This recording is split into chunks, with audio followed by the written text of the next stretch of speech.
Welcome to Lynchburg Cemetery. We're about 5 miles southeast of Humboldt, Richardson County, Nebraska. We're about 156 miles northwest of Excelsior Springs, where I live, just north of Kansas City.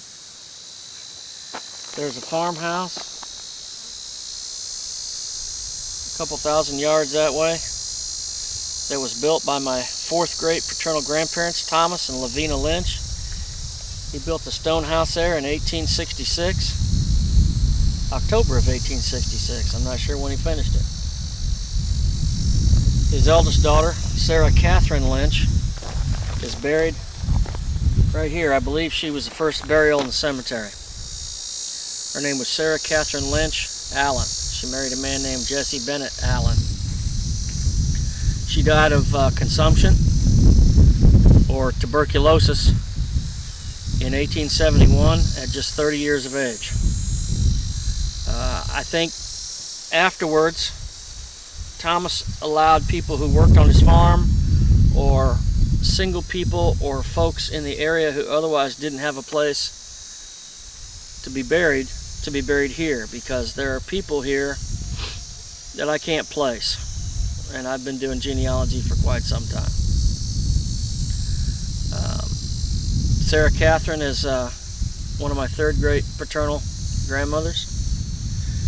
Her husband, Jesse Bennett, moved west to Colorado and died there in 1917. Her husband, Jesse Bennett Allen, died in Colorado in 1917. Her son, Thomas McClellan Allen, my second great-grandfather, married Lena Grinstead in 1888 in Falls City. And Lena died here of tuberculosis consumption in 1894. Her husband, too, went to Colorado with his father. After that, most of my folks are at Humboldt City Cemetery. And they all went to Lincoln in 1925. But this is a pretty special place for me. It's a small cemetery. There's about 125 people buried here, the vast majority of which are connected to me one way or another. My oldest son is buried here. Well, half of his ashes are buried here, the other half are buried in Michigan amongst his mother's people. So we'll do some video, and I'll show you what I know. Thank you.